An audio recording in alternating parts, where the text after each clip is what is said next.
Neville Goddard, 1954. The Pruning Shears of Revision. The morning subject is the pruning shears of revision. I firmly believe that if you will wisely and daily use the pruning shears of revision, that you will find there is no objective beyond your ability to realize, and I mean that seriously.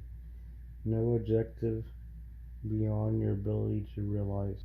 When I was a boy of 7, a lady said to me, "I have had a vision concerning you. I'll make it now very, very clear to you. I do not know what it is you are going to do, but I've been shown you will do something that throughout the centuries after you are gone, man will not undo it. I can see it, and throughout the centuries, you will grow in stature long after you are gone. And then 3 men will be mentioned in hundreds of years to come, and you will be one of the 3 when something is discussed that was done for man." I feel that this morning's subject, that this could be it, that if I never said another word and you heard it and believed it and really used it, this would be the planting that would spread from us here, that tomorrow could not undo it. For it is magic. The pruning shears of revision, it really is not the only achievement of objectives, but if you do it daily, it will awaken in you the spirit of Jesus, which is continual forgiveness of sin. And this teaching, the sinner should always go free. You will never condemn him, for when the Spirit is awake in you, you will realize in him there is no condemnation, only forgiveness. And forgiveness is not as man of the world thinks, when omits the actual execution of his revenge. What we mean by forgiveness, the identification of the other, that we would forgive with that ideal that other wants embodied in the world. And so we do to him what we expect or would like the world to do to us. So whatever I myself would like to embody, that is the vision that I must hold of every man that I meet in the world. That no man is to be discarded. Every man is to be redeemed. And my life is a process whereby the redemption is brought about. And I do it by simply identifying the other with the ideal I want to externalize in my world. Now we will go back to 2nd of Genesis. It is said, "And God placed man in the Garden of Eden to dress it and to keep it." Now, when you read the story, you think it happened thousands of years ago. I have come to tell you it is now. You are now in the Garden of Eden, and you think you are shut out or banished. You are in it, and the garden is your mind. But you need, like every garden, you need pruning shears, for you have slept. As you are told in the 2nd chapter, having slept, weeds have appeared in the garden, and the weeds are revealing themselves by the conditions and the circumstances of life. For your garden is always projecting itself on a screen of space, and you can see by looking carefully at your world that you allow to grow in the garden of God. But you have a mission, you have a purpose. It is not to amass a fortune. You can do it if you want to. It's not to be famous. It is not to be some mighty power, but simply to tend the garden of God. That's your purpose. You are placed in the garden to dress it and to keep it, that only the lovely things grow in the garden of God. Not every man in the world is rooted in you who look out and see that world. Every man is rooted in me. He ends in me, as I am rooted in and end in God, because he is rooted in me. He cannot bear other than the nature the root allows. So he is in me, and any changes desired in the outer world can be brought about only if I change the source of the thing I see growing in my world. You see yonder fields? Don't be surprised when you see sesamum. The sesamum was sesamum. The corn was corn. The silence and the darkness knew. So is a man's faith born. So don't judge it, because you are the source of the thing that you are beholding. Now turn within and prune it by using the pruning shears or revision. Now this is how we do it. At the end of the day, I review the day. I don't judge it. I simply review it. I look over the entire day, all the episodes, all the events, all the conversations, all the meetings, and then as I see it clearly in my mind's eye, I rewrite it. I rewrite it and make it conform to the ideal day I wish I had experienced. I take scene after scene and rewrite it, revise it.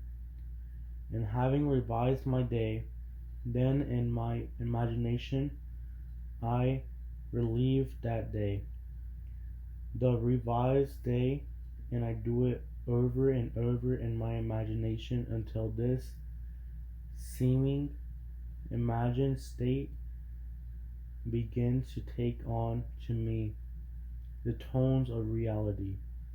It seems that it's real, that I actually did experience it, and I have found from experience that these revised days, if really lived, will change my tomorrows. When I meet people tomorrow that today disappointed me, they will not tomorrow. For in me, I have changed the very nature of that being. And having changed him, he bears witness tomorrow of the change that took place within me. It is my duty to take this garden and really make it a garden by daily using the pruning shears of revision. I know from experience it will not only bring about these objectives and bring about these changes, but the glorious thing is it awakens in you who used it the Spirit of Jesus, and you will find yourself then not justifying but forgiving. And you will realize that freedom and forgiveness are indissolubly linked. You cannot be free and not forgive.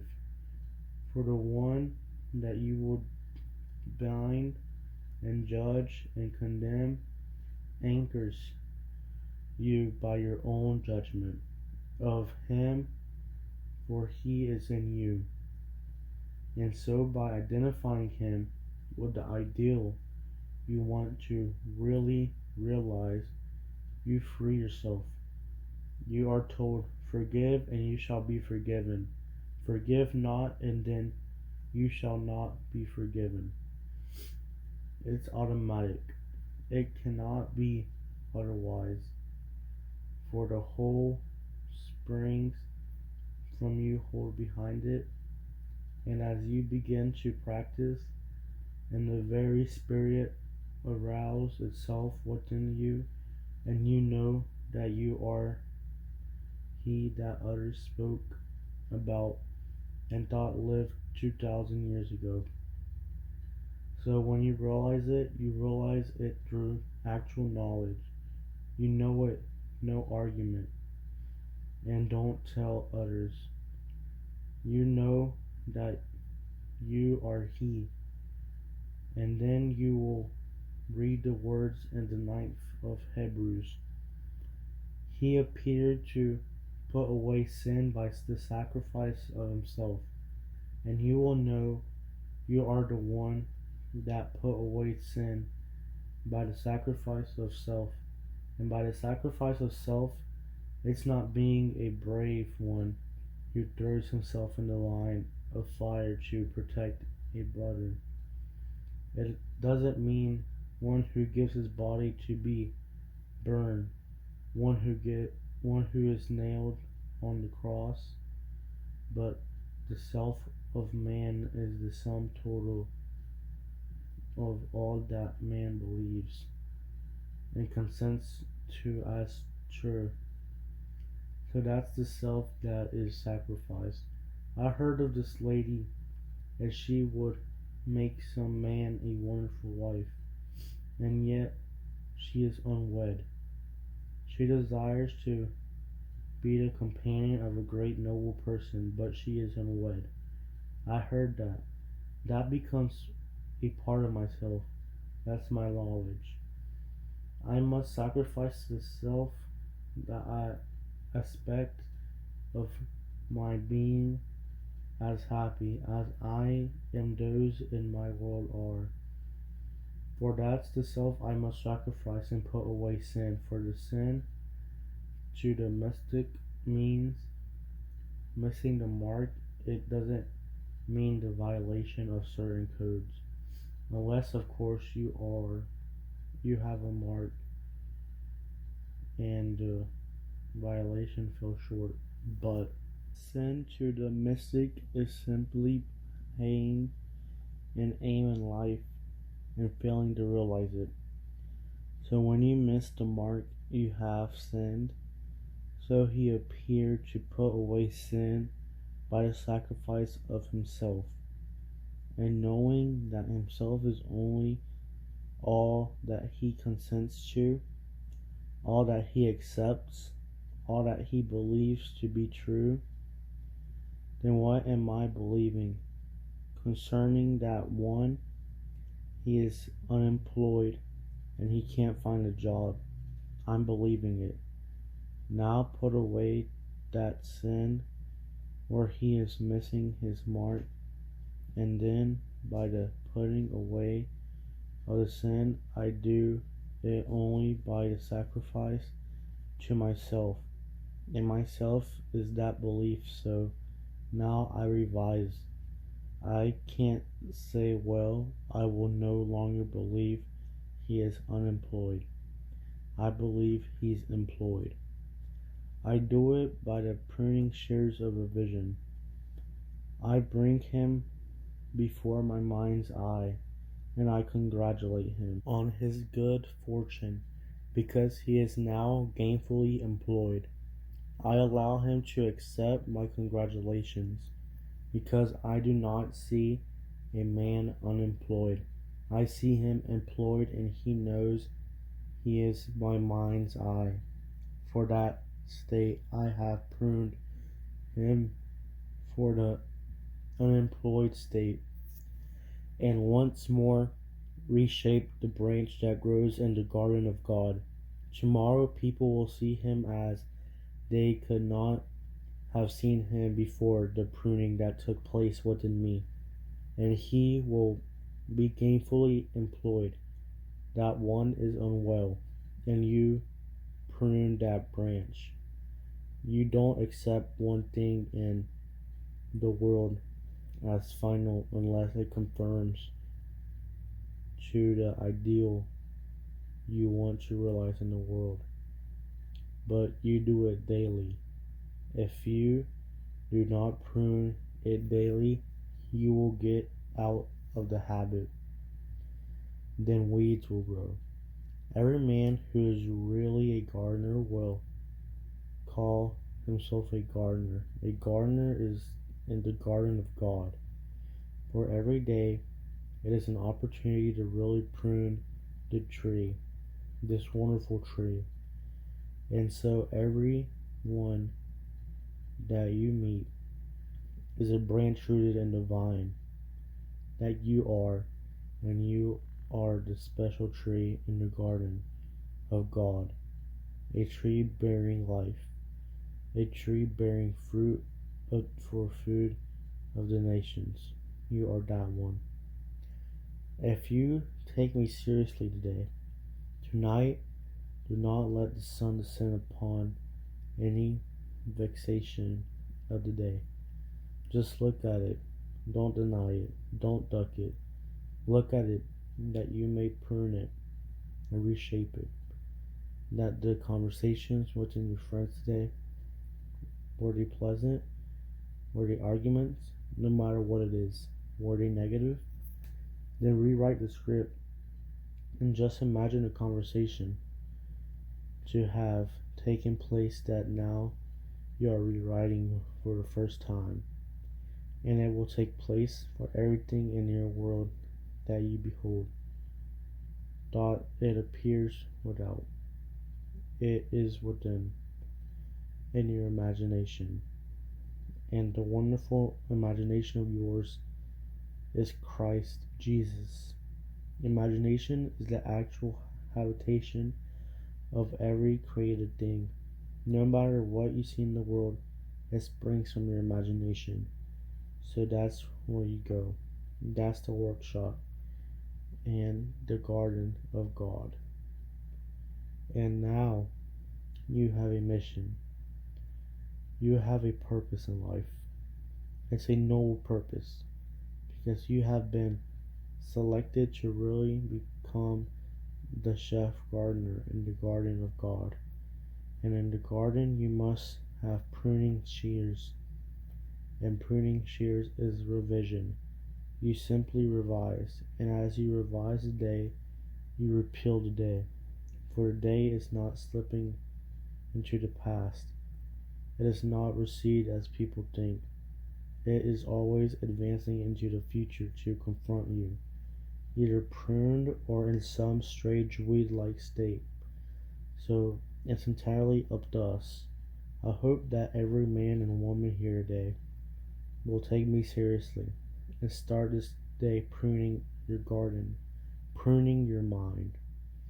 I know before I leave this city in a matter of 2 weeks that you will be able to tell me of new things that spring in your world, or that spring from the prune tree that is your own lovely imagination. You try it, then you will know what Blake meant when he said, "In heaven, the only art of living is forgetting and forgiving. The only art of living is complete forgetfulness, by putting something in its place. No vacuum, putting something in its place." So when you read this strange stories that you read in the daily press, you simply ignore them. They mean nothing. Men who are calling themselves leaders, shepherds of the flock, they excommunicate not just one religion, all religions. The leaders take it upon themselves to excommunicate, not knowing nothing is to be discarded. Not a thing in the world can you discard, for it is forever. But it can be pruned and made to conform to the ideal image. The man who will not revives his day either does not know it or he has lost the vision of that life into the likeness of which it is true labor of the Spirit of Jesus that transformed his life. So, you don't discard them. In the current issue of Time magazine, there is that noble soul who is known to us as Spinoza, Baruch de Spinoza, who has given so much to the world of philosophy, so much everyone has been enriched because he walked the earth. And here, 300 years later, the ex-premier of Israel, Ben-Gurion, has asked the leading rabbis today to rescind the excommunication of 300 years ago. And they tell this noble soul today that they cannot rescind the works of their forefathers, that the curse remains forever. And you should read that silly curse as it's printed in the current issue of Time magazine. They call upon all the angels to curse him, as though angels would curse. They call upon everything to blast him. You could not walk within 4 cubits of the man's shadow. No one should talk to him. No one should show him kindness. No one should write him and never read anything he has to say. And that's 300 years ago. The rabbis who so cursed him has long been forgotten. And if they do live, they live only by the reason of their curse. And no one knows really who they really are. But you can't forget if you read in this world the works of Spinoza. Everyone in this audience possibly has used one of his phrases. Did you know it? Was he who said the nature abhors a vacuum? Now you used it. I used it. But what is the source of it? It was Spinoza. For here was this giant of a mind that after 300 years, little minds who think they're leading the flock, they call themselves shepherds. They should go back and read well the book of Jeremiah. You shepherds who spoil my vines, and you who have come into my garden, and you have taken my vines. Now it bears no grape, and it bears no leaf. And the garden of Jerusalem now has become a weed. Read it in Jeremiah, how he cries out because shepherds who call themselves shepherds are blind leaders of the blind. You take me this morning at my word. You owe me nothing. It costs you not a thing to come here this morning. You come, you give me your time, and I give you my time.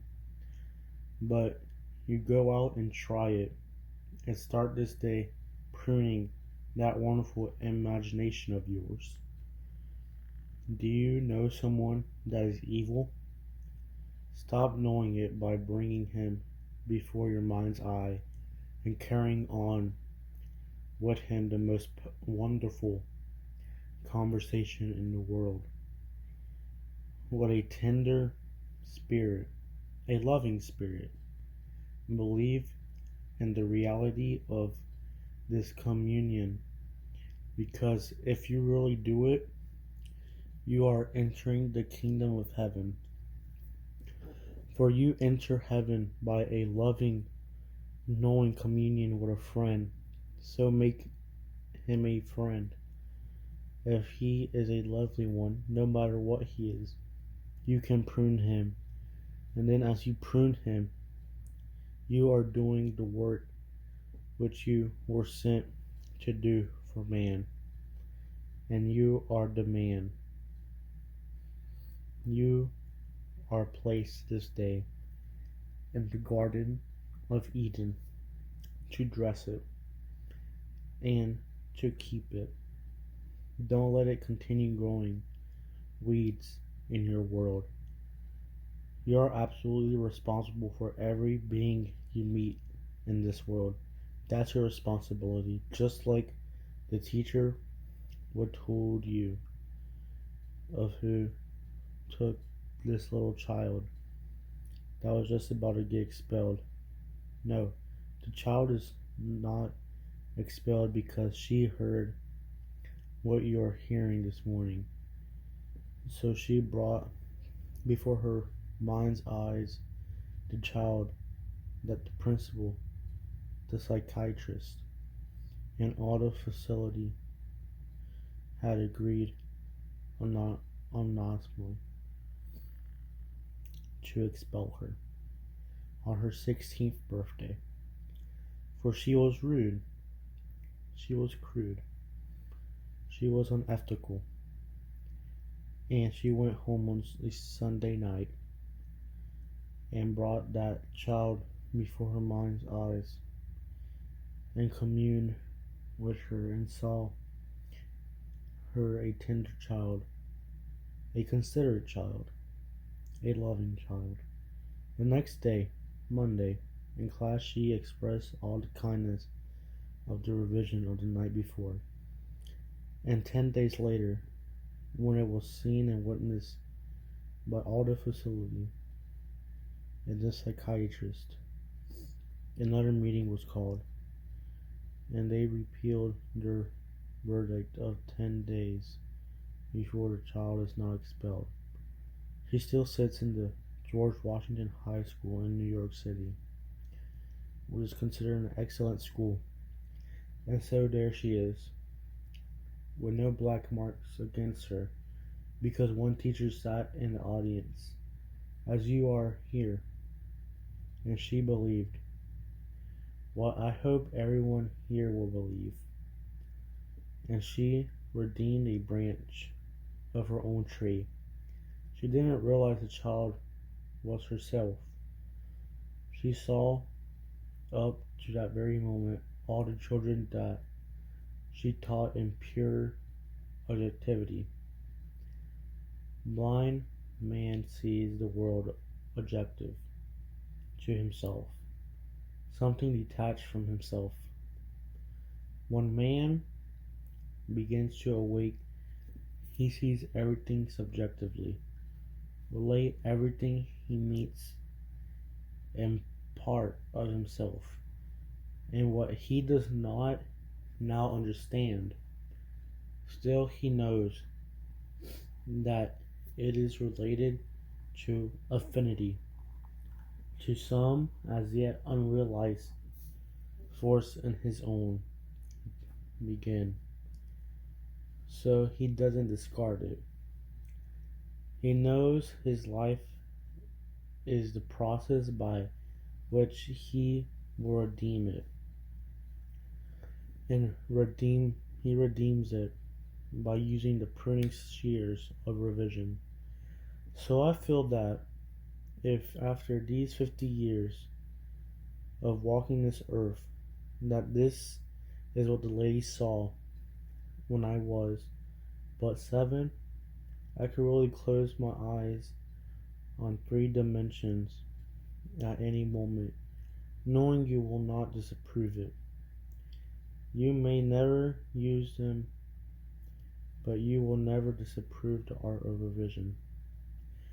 And any man who will try it will prove it to his own satisfaction, that he can rise beyond the wildest dream of men.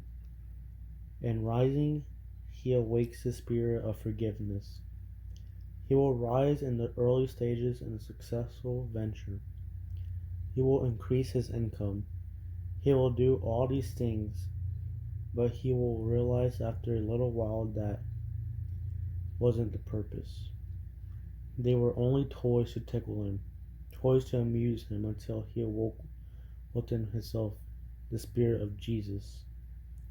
Then he sees entirely different missions, not amassing of wealth, but redeeming of society, the redeeming of every man in the world. He comes to do his Father's will.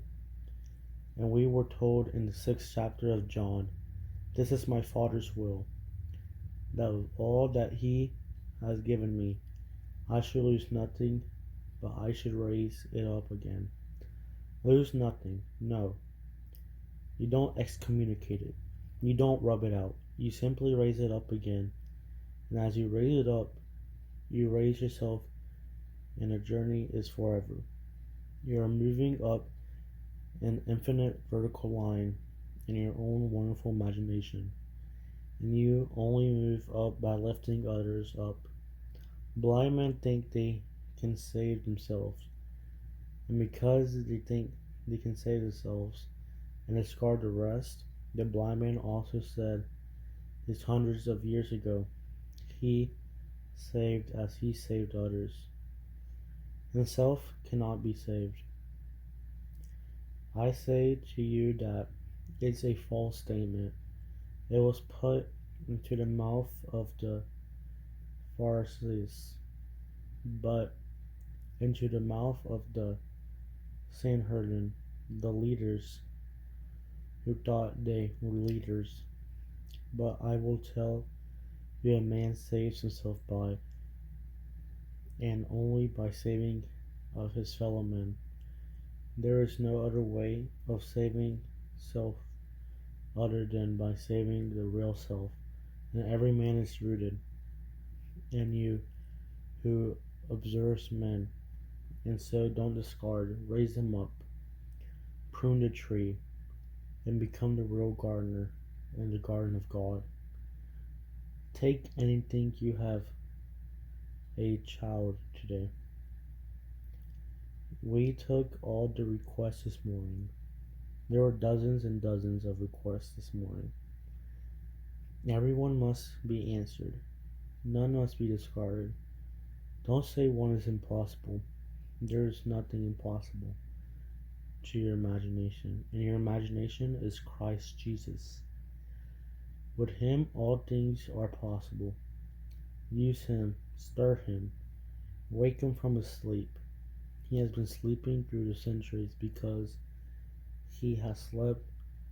He has dreamed into being all these strange misshap states. For the world only bears witness of the use or misuse of imagination.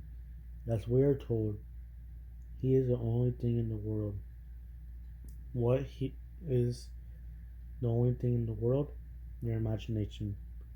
For it is the habitation of every created thing, and by it all things are made, and without it is nothing made that is made.